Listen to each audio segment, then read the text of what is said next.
გამარჯობა. 32 წიგნის მიხედვით მოხატული ბალიშისპირი ამგვარია. ეს არის თანამედროვე ესპანელი წერლის ბეატრის ხიმენეს დე ორის საბავშვო რომანი თევზის სახელად ალეგრია. წიგნი თინა ბატიაშვილმა თარგმნა და სულაკაურის გამომცემობამ გამოსცა.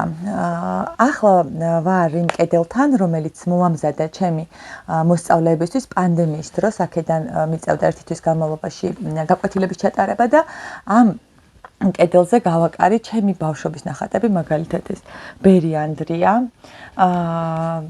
ჩემი ძმისშვილების, მოსწავლეების და ჩემი შვილების ნახატები არის ამ კედელზე და ძალიან მიყვარს. დღეს მინდა ამ ვიდეოში გაგაცნოთ ინსტრუქცია, თუ როგორ უნდა ვისაუბროთ წიგნის შესახებ.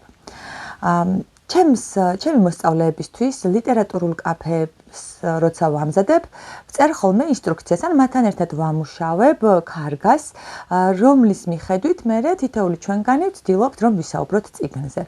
ამ დროს აუცილებელი არის დროის ლიმიტის დაცვა, ასევე გარკვეული გეგმის ჩამოწერა.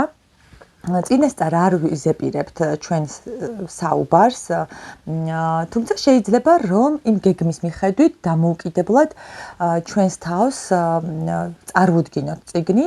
ეს შეიძლება სულ სხვა რაღაც ვილაპარაკოთ აუდიტორის წინაშე, მაგრამ გვეხმარება, ტვინს ეხმარება რომ განწყობა შეუქმნას და დამახსოვრებას უწყობს ხელს. ამავე დროს უნდა ვიყოთ გულწრფელები და არ უნდა შეგვეშინდეს შეცდომების დაშვების. მე ყოველთვის ვკითხულობ წიგნს თავიდან, ყოველი რამდენჯერაც არ უნდა მქონდეს წიგნი. შემიძლია ცხადია ვისაუბრო რის შესახებ არის ეს წიგნი, მაგრამ გულის ანთებისთვის, გულანთებულობისთვის, რომ ჩემი საუბარი იყოს სხვებისთვის გადამდები, აუცილებელი არის გავიხსენო და გულს შეეხოს აქ წიგნში წაკითხული ემოციები და შთაბეჭდილებები. ყოველთვის ვცდილობ ხოლმე რომ ჯერ თავად მე წარვადგინო წიგნი ჩემი მიერ შემუშავებული ინსტრუქციის მიხედვით და შემდეგ უკვე ბავშვები ადვილად და მარტივად ახერხებენ რომ თავად ისაუბრონ აუდიტორის წინაშე. პირადი მაგალითის ძალაზე დაუღალავად შემიძლია ვისაუბრო. ახლა მე წაგიკითხავთ იმ ქარგას ინსტრუქციას, რომელიც უნდა შემოგთავაზოთ და შემდეგ წარვადგენ წიგნს. ეს არის წარდგენა საკუთარი თავის, შეკითხვის დასმა, მოკლე შინაარსი თუ რის შესახებ არის წიგნი, საყვარელი ეპიზოდი და საყვარელი პერსონაჟი და რაზე დაგვაფიქრებს ეს წიგნი. როდესაც საყვარელ ეპიზოდზე საუბრობენ ბავშვები, ყოველთვის თხოვ და პერსონაჟზე რომ რატომ კითხვა მიაწერონ, რადგან საკუთარი არჩევანის არგუმენტირებულად დასაბუთება ესეც გამოსამუშავებელი უნარია. შეიძლება რომელიმე საკითხი გამოტოვონ, ან დაამატონ, და სულ ვცვლით ხოლმე, შეგვიძლია მაგალითად დავამატოთ კიდევ 3 სიტყვა წიგნიდან, ან ფრაზა, საყვარელი ციტატა, ან პარალელი საკუთარ ცხოვრებასთან გავავლოთ. ხო, მოკლედ, სრულიად თავისუფლები ვართ, თუმცა დროის ლიმიტს ვიცავთ, შეიძლება 1 წუთი დავამატოთ, ან ადრე მოვრჩეთ საუბარს და მთავარი არის რომ ვისიამოვნოთ ჩვენი აი ამ მომენტით, რომ ჩვენს წაკითხulis გააზრება შევძელით და შემდეგ ამის შესახებ საუბარი აუდიტორის წინაშე. მოდი დავიწყოთ. მე ლელა ვარ და ამჯერად უნდა გაგაცნოთ თევზის სახელად ალეგრია. ალეგრია ესპანურად ნიშნავს ბედნიერებას და შეკითხვა არის ამგვარი. გაიხსენეთ თუ გახსოვთ ადამიანი, ვისაც აწყენინე და ან თქვენ გაწყენინათ. უბრალოდ ხშირად გახსენდებათ ადამიანი, ვისაც თქვენ აწყენინეთ და ვინც თქვენ გაწყენინათ. ახლა მინდა რომ თქვენ დაფიქრდეთ და გაიხსენოთ ეს ადამიანები. რის შესახებ არის ეს წიგნი? დედაშვილი ცხოვრობს მარტო, დედა არის გამყიდველი, მარკეტში მუშაობს და ვილმა მარტო უწევს ხოლმე ყოფნა. ერთხელაც პარკში გაასეირნებს სელენეს, ვილმა უბრალოდ დედა არის და ტირის მეპატრონე მას აჩუქებს თევზს. დაარქმევს ამ თევზს სელენი ალეგრიას და მალევე წავლენ ზღვაზე დასასვენებლად და სადარბაზოში დადგამენ აკვარიუმით ამ თევზს.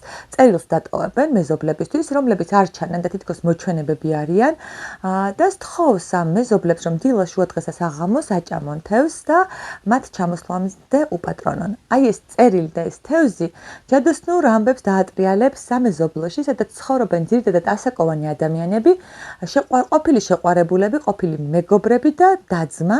ამ ადამიანებს შორის 30 წლიანი უთანხმოება და დუმილი არის ჩამოწოლილი, არ ესაუბრებიან ერთმანეთს, წყენა აქვთ გულში ჩაბუდებული და ამის მიზეზიც თუ რის გამო დაემდურენ ერთმანეთს, რა მოხდა,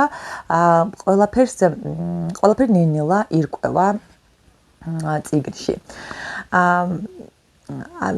საყვარელი პერსონაჟი მინდა გაგაცნოთ.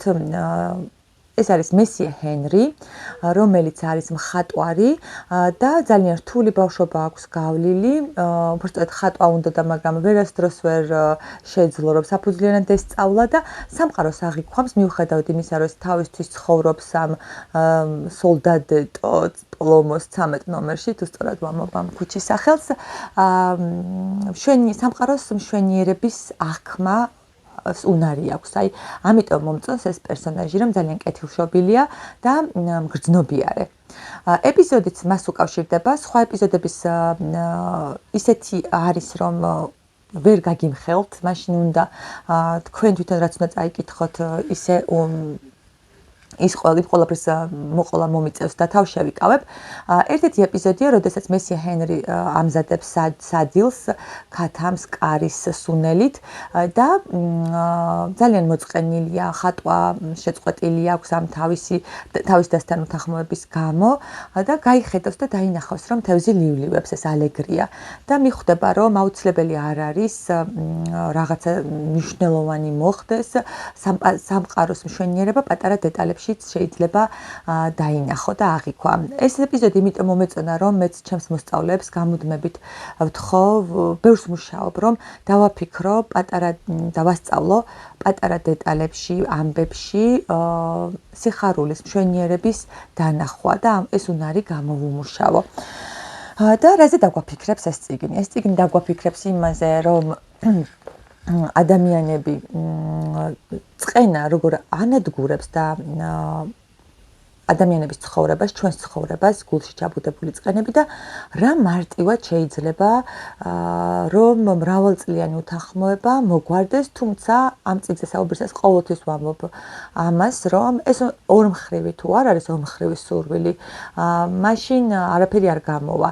როცა ერთი ადამიანი დგამს შენსკენ ნაბიჯს და შენ მას თუ გული არ მოულბა სხვას,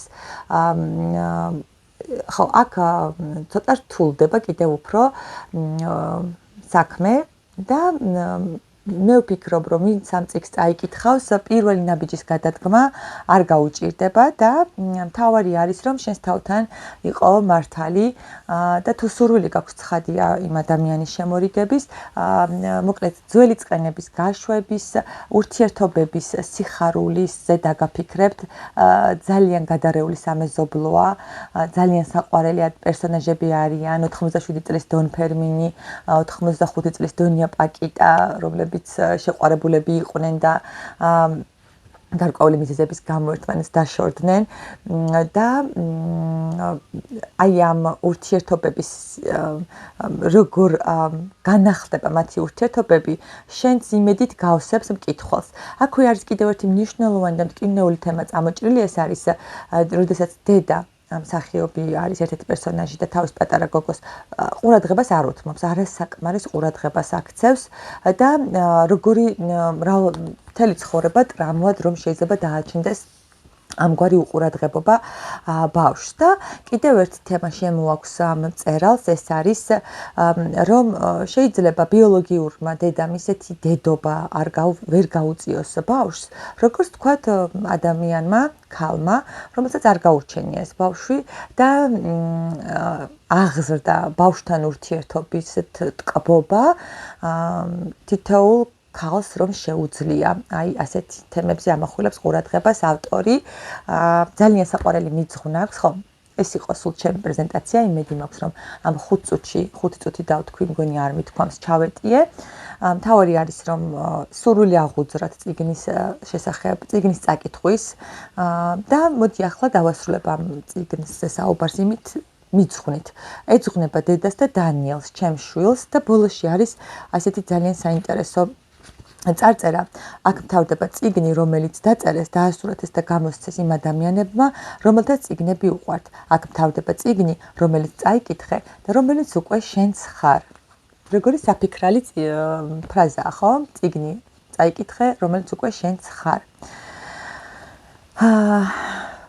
ფრაზა, რომელიც დავწერე, შევარჩიე ესეთია: ზოგჯერ ყველანი ვწდებით, ხომ ასია? კი, ნამდვილად ვწდებით, ყველანი ზოგჯერ, მაგრამ ამ წიგნში დონია პაკიტა, ყოფილი მკითხავი, უსაყვარლესი პერსონაჟი, დარწმუნებულია, რომ არ შემცდარა და თუ რა ხდება, ეს ყველაფერი უკვე თქვენ გელით პირველად წაკითხვისას. დროებით 33 წიგნზე საუბრისას შევხვდებით.